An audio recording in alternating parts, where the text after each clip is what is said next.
Thank you, ధన్యవాదాలు విజయన. అలాగే రాష్ట్ర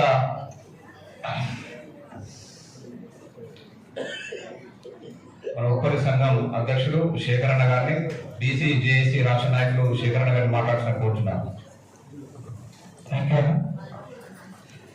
ఈ సమావేశానికి అధ్యక్షత వహిస్తున్నటువంటి వేణుగోపాలన్న, ముఖ్య అతిథులుగా హాజరైనటువంటి గౌరవనీయులు పెద్దలు శ్రీ జాతీయ బీసీ సంక్షేమ సంఘం అధ్యక్షులు జాజుల శ్రీనివాస్ గౌడ్ గారు, వేదిక మీదటువంటి అతిరత మహారథులు అందరికి కూడా పేరు పేరున సమయం తక్కువ ఉంది, ఇబ్బంది అయ్యేటప్పుడు చాలా మంది కిందికి వెళ్ళిపోయారు.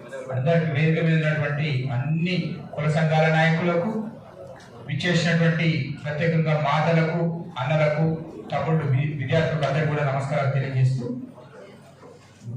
అన్ని విషయాలు కులంకుషంగా మనకు స్పష్టంగా అర్థమయ్యే విధంగా సీనన్న అన్ని విషయాలు మాట్లాడతాడు. సమయం బాగా మీరిపోయి ఉంది కాబట్టి 2 విషయాలు మాత్రం గుర్తుపెట్టుకోండి.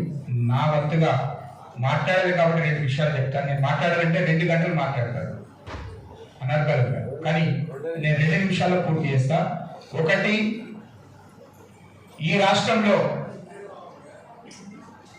వచ్చిన కొత్త ఈ తెలంగాణ రాష్ట్రంలో మన హక్కుల సాధన కోసం నిరంతరం పోరాటం చేస్తున్నటువంటి బీసీ సంక్షేమ సంఘంలో ఉన్నటువంటి అనేక మంది నాయకుల కృషి ఫలితంగా ఈరోజు తెలంగాణ రాష్ట్రంలో ఒక విజయం సాధించాం.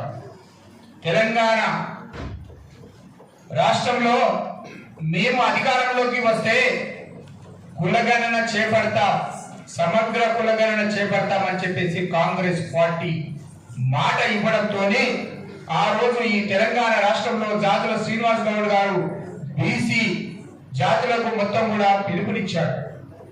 ఈ కాంగ్రెస్ ప్రభుత్వం, కాంగ్రెస్ పార్టీ మన జాతులకు మాట ఇస్తా ఉంది, సమగ్ర కుల గణన చేస్తామని చెప్పేసి.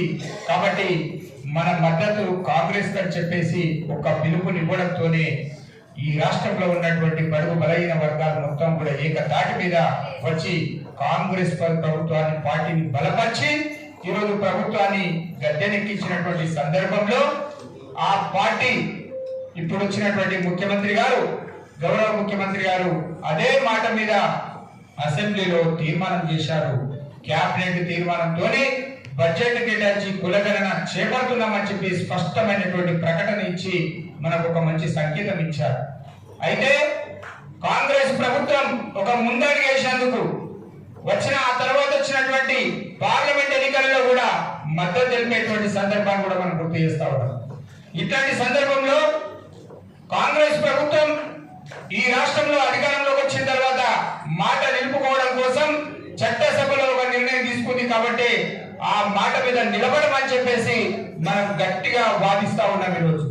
అయితే మాట ఇచ్చింది కాబట్టి స్థానిక సంస్థల ఎన్నికలకు సమయం లేదు అని చెప్పి వాళ్ళ మీద ఉన్నటువంటి ఒత్తిడితో ఏదైనా తప్పించుకునే ప్రయత్నం ఏమైనా చేస్తుందా అని ఒక సంకోచంతో జాతుల సీనన్న నిద్రపోలే, అలర్ట్ గా ఉండాలి, మన జాతులను ఇక మేల్కొల్పాలి, ఎప్పటికప్పుడు సమాయత్తం చేయాలని చెప్పేసి ఇగో ఈ ప్రభుత్వం నిన్నటికి నిన్న రాష్ట్ర ముఖ్యమంత్రి గారు ఒక మాట చెప్పినప్పటికీ లేదు, మన జాతులను మేలుకొల్పుదాం, సమాయత్తం చేద్దాం, అప్రమత్తం చేద్దామని చెప్పేసి కామారెడ్డి నుంచి కరీంనగర్ వరకు ఈ యాత్రను చేపట్టారు. కాబట్టి జాతుల శ్రీనివాస్ గౌడ్ గారి ఆధ్వర్యంలో తీసుకున్నటువంటి ఈ ఉద్యమానికి తెలంగాణ రాష్ట్ర వ్యాప్తంగా ఉన్నటువంటి అన్ని కుల సంఘాలు, జేఏసీలన్నీ కూడా సంపూర్ణమైనటువంటి మద్దతు తెలుపుతా ఉన్నాయి.